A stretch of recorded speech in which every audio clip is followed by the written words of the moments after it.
¿Hay algún aspecto de su vida que consideraría que está fuera de control? ¿Qué del manejo de su dinero? ¿Hay descontrol? ¿Qué de su vida moral? ¿Diría que está sin control? ¿Qué de su relación con otras personas? ¿Está fuera de control?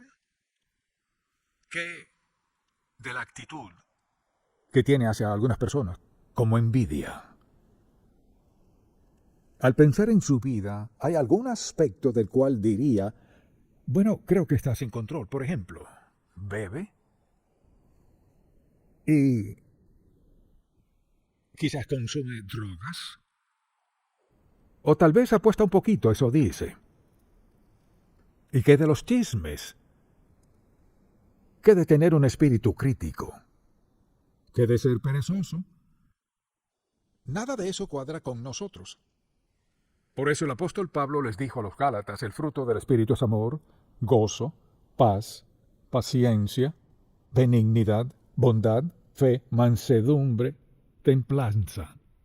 Entonces, al considerar su vida, ¿diría que su vida está bajo control? ¿O diría que ciertos aspectos de su vida, sin duda, no están bajo control? Bueno, es una lucha. Y así se titula el mensaje de hoy, la lucha por el dominio propio. Todos queremos tener control de nuestras vidas. Con eso quiero decir esto. Queremos tener una relación con Dios de entrega a Él al punto que no siempre estemos luchando. Porque, mire, si las cosas no están bien entre usted y Dios, es como un tira y afloja. Dios quiere que hagamos lo bueno, queremos, pero no lo hacemos. Y hay tensión, estrés, ansiedad, y a veces tristeza, falta de paz, falta de gozo, falta de todo lo que Pablo acaba de mencionar. Mire, no podemos vivir una vida de desobediencia a Dios y tener amor, gozo, paz, bondad y todo lo demás. No podemos. Dirá, pues soy medio feliz como soy medio. Pero no hay felicidad real, ni gozo, ni paz, ni amor verdadero si no estamos de acuerdo con el Señor respecto a nuestra vida. Así que deseo que pensemos respecto a todo este asunto de la lucha por el dominio propio en nuestra vida, porque todos o hemos tenido una lucha o estamos en plena lucha en el presente. Así que pensemos en esto. ¿Diría que su vida está bajo control? ¿Que tiene una actitud un tanto saludable respecto a todo esto? El deseo de ganar, la aceptación de otros. ¿Qué tan grande es ese deseo que tiene de ser aceptado por todos los demás? El deseo de ser amado por otros. ¿Quiere que le amen? O sea, tener una relación cercana. ¿Qué de los deseos de tener toda clase de placeres? ¿Lo caracteriza eso? Lo que sea divertido, lo que sea que le haga sentir bien por el momento, eso es lo que busca. Vivimos en una sociedad que está muy orientada a lo sexual. Y el apóstol Pablo vivía en una sociedad que era una fosa séptica de inmoralidad. Y Pablo lo sabía. ¿Qué de los deseos de riqueza y seguridad? ¿Qué rango tiene eso en su lista de cosas importantes? Riqueza y seguridad. ¿Qué de los deseos de logro y superación? ¿Es saludable ese deseo o quiere superar a los demás? ¿Quiere ser mejor que otros?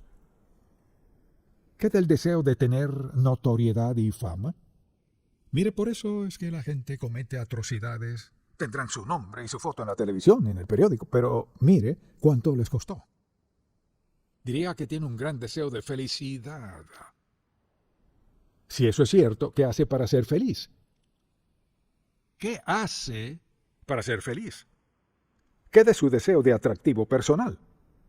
¿Es eso malo? No, no lo es, pero requiere mucho de su tiempo y de su mente.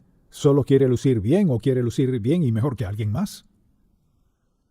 ¿Siente esa fricción? Si tan solo pudiera arreglarme el cabello como el de ella, o si tan solo pudiera vestirme como ella o como él. ¿Qué del deseo de control? ¿Tiene el deseo de controlar a otros? De algún modo tiene que ser el número uno. Y en su negocio no es el número uno, pero le gustaría serlo, quiere serlo. También, por ejemplo, un deseo de aceptación propia. Solo quiero aceptarme tal como soy. Ni usted ni yo nunca seremos alguien más. Piense en esto. No importa quién sea ni cómo se perciba usted mismo, ni lo que quiera hacer en su vida, nunca será como alguien más. Dios le creó tal como es. Ahora, sea que distorsionemos eso por nuestras acciones o actitudes, eso es otra cosa. Pero al pensar en todo esto diría que su vida está bajo control, que tiene una actitud un tanto saludable en torno a todos estos aspectos. Ahora, hablemos del dominio propio. El dominio propio en sí es pensar antes de actuar. Lo que no hace mucha gente, pensar antes de actuar y considerar seriamente los resultados que tendremos. ¿Diría que eso es cierto en su vida? Su vida está bajo control, piensa antes de actuar. Se trata de la lucha por el dominio propio. Desde el versículo 19 del capítulo 5, Pablo nos prepara para los frutos del Espíritu al decir, en versículo 19, y manifiestas son las obras de la carne. Ahora, note lo que dice, hay frutos del Espíritu. O sea, lo que acabamos de mencionar, amor, paz, gozo, estas actitudes vienen a ser de la labor del Espíritu Santo en nosotros, pero fíjese cómo contrasta esto en el versículo 19. Y manifiestas son las obras, nuestras acciones de la carne, nuestra manera de vivir que son, y las primeras tres tienen que ver con sexualidad. Dice adulterio, fornicación, inmundicia, lascivia, idolatría, hechicerías, enemistades, pleitos, celos, iras, contiendas, disensiones, herejías, envidias, homicidios, borracheras, orgías y cosas semejantes a estas, acerca de las cuales os amonesto, como ya os lo he dicho antes, que los que practican tales cosas no heredarán el reino de Dios. Mucha atención. Quizás esté sentado hoy aquí o en donde esté y diga, pues supongo que no irá al cielo porque he hecho una de todas esas cosas. La palabra clave en el pasaje es, os lo he dicho antes, que los que practican tales cosas. No entraré en detalles en cuanto al verbo griego usado aquí, pero significa que es una forma de vida. No es que no haya sucedido en su vida, porque lo más probable, al ver esta lista, es que todos, hasta cierto punto, a veces hemos cometido uno o todos esos. Pero no es una práctica ni una forma de vida. Al aceptar a Cristo, nada de eso cuadra con quienes somos. Al decir los que practican tales cosas, es su estilo de vida. Alguien que bebe todo el tiempo, es su estilo de vida. Alguien que siempre está en algo sexual, es su estilo de vida. Podemos hacer una lista. Si esa es su forma de vida, está entregado a eso, dice que no heredarán el reino de Dios. No estamos diciendo que alguien que haga algo de esto no irá al cielo. Pero si ha llegado al punto que los practica, es su forma de pensar, es parte de su ser, es porque no es salvo. No puede vivir así continuamente siendo salvo en verdad. Dirá, bueno, pensaba, no.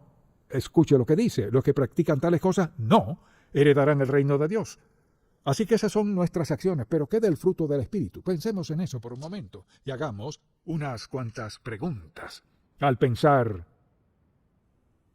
en eso, considere la sociedad en la cual vivimos. Compare el fruto del Espíritu con lo que nos rodea. Y pregúntese, ¿me considerarían seguidor de Cristo debido a mi conducta? ¿Lo que hago, lo que veo, los lugares a donde voy, cómo gasto mi dinero? O sea, todo eso que considera importante en su vida, ¿encaja con quién es usted? Al aceptar a Cristo como Salvador, le damos la espalda al pecado. No significa que no volveremos a pecar, le damos la espalda al pecado. Así que nuestro compromiso con el Señor es serle obediente y andar en sus caminos, porque queremos el fruto del Espíritu en nuestra vida, amor, gozo, paz, benignidad, bondad. Y queremos todos estos frutos porque estaremos más satisfechos, estaremos más seguros. Podremos identificarnos con otros de una forma muy diferente a cómo lo hacíamos. Entonces, al ver su propia vida en estos días, ¿diría que está caminando en el Espíritu? Y sus conocidos le conocen como alguien que anda en el Espíritu. ¿Tiene algo distinto? ¿O ven en usted esa tensión, ese estrés, esa ansiedad, como un tire y afloja, como rompe esa tensión, ese estrés y todo lo demás, rindiéndose al Señor, entregándole su vida, diciendo, Señor, la manera en que he vivido no funciona, no quiero vivir así? Pienso en quienes pasan toda su vida cautivos de algún pecado, viviendo en esclavitud en sus corazones y mentes. Muchos viven y mueren sin nunca experimentar el amor de Dios, la bondad, la libertad, la gentileza y la recompensa de Dios. Pasan toda su vida sin nunca experimentar eso. Entonces, si alguien le dijera, bueno, en esta etapa de su vida, tenga la edad que sea, ¿dónde diría que se encuentra? Diría que es alguien que experimenta el amor de Dios. Alguien que reconoce que Él es la fuente de todo. Diría que es alguien que ama a otras personas, se alegra al ver a otras personas ser bendecidas, se alegra al ver que otros son salvos, le encanta escuchar la palabra de Dios. ¿Podría decirse eso de usted? ¿O tendría que decir, no puedo explicarlo bien, pero soy muy desdichado? Me gustaría ser diferente. Hay cosas en mi vida que quisiera eliminar, pero hay algunas cosas que no puedo dejar. ¿Sí puede? No hay nada en su vida que no pueda dejar.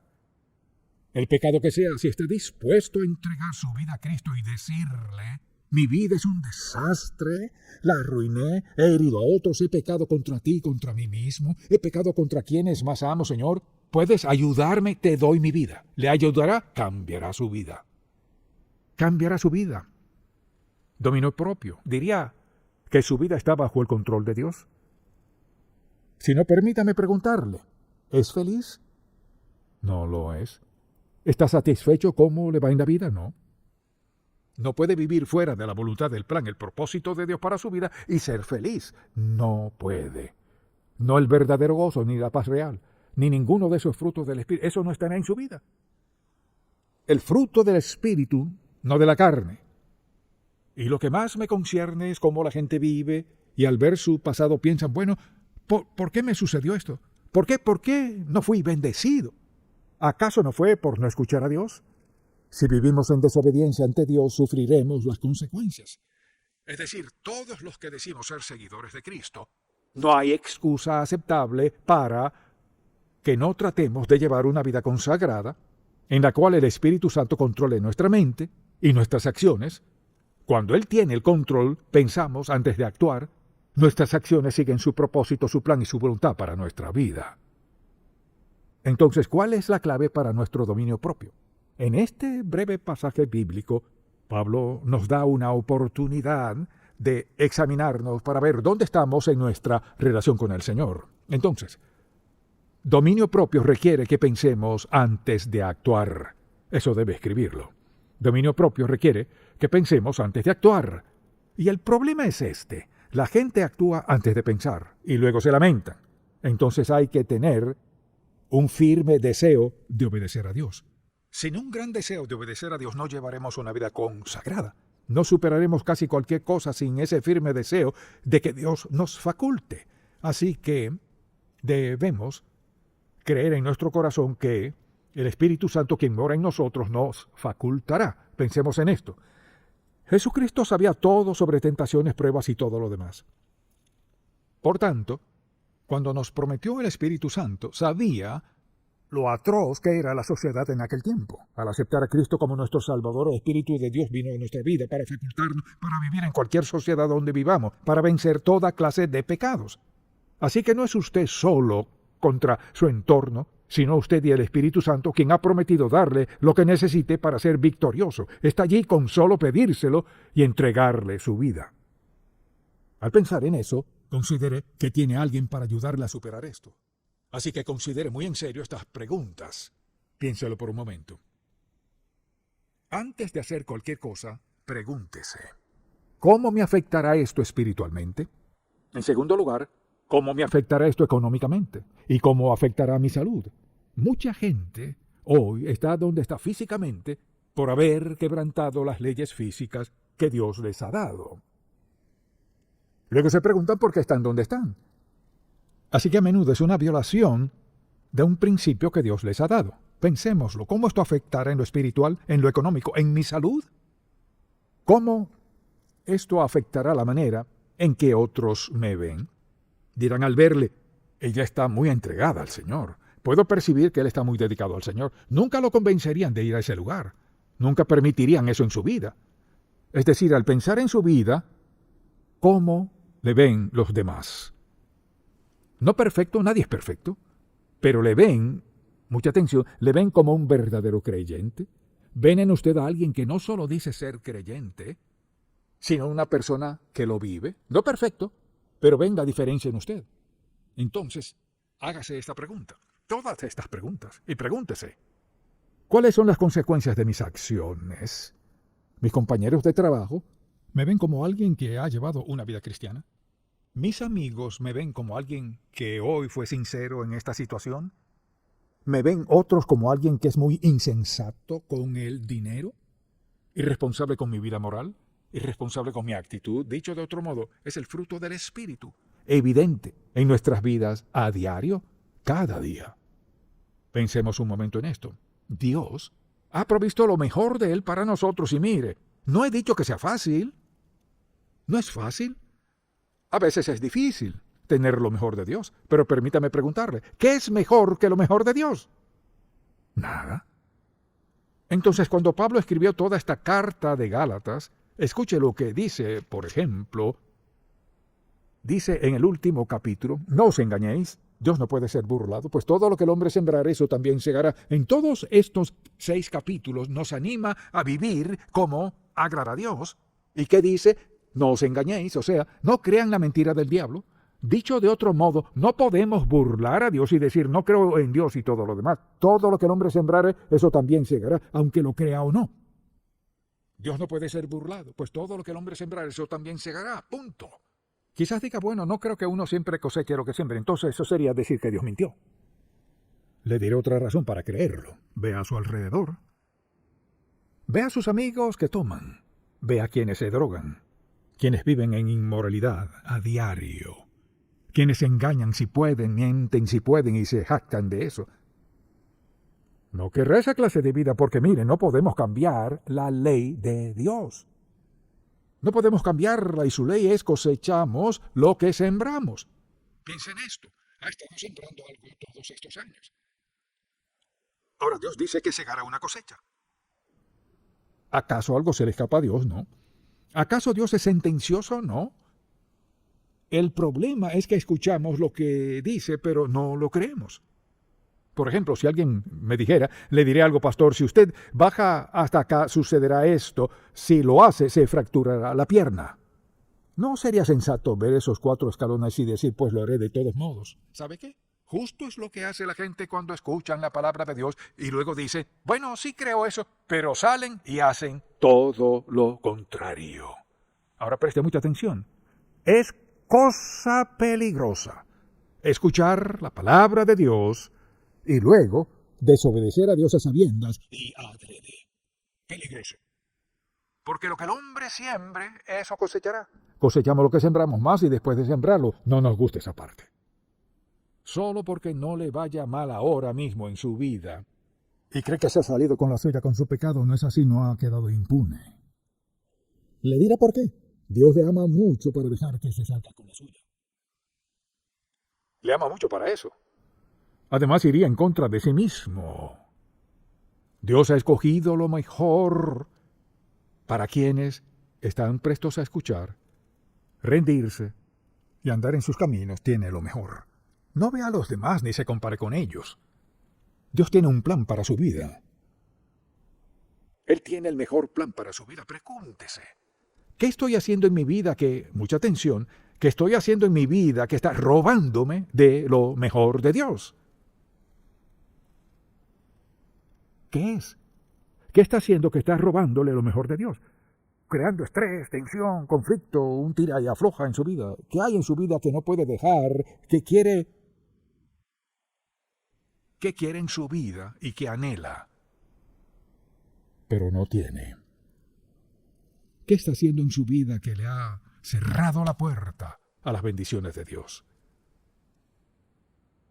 Pienso en cuán maravilloso y amoroso es Dios. Y la gente escucha la verdad y se van creyendo que no hay consecuencias. Escuche muy bien. Preste mucha atención. Escuchará al diablo decirle esto. No tiene que creer todo esto. No tiene que creer todo esto. Pero de este lado Dios dice, cosecharás lo que siembres. La decisión es nuestra. Y le digo, es peligroso escuchar el Evangelio. Es muy peligroso escuchar el Evangelio y apagarlo, dejarlo, porque luego somos responsables de saber la verdad, negar la verdad y decirle no a Dios. Es peligroso escuchar el Evangelio. Y es maravilloso escuchar el Evangelio. Depende de cómo respondamos, de cómo reaccionemos. Oremos.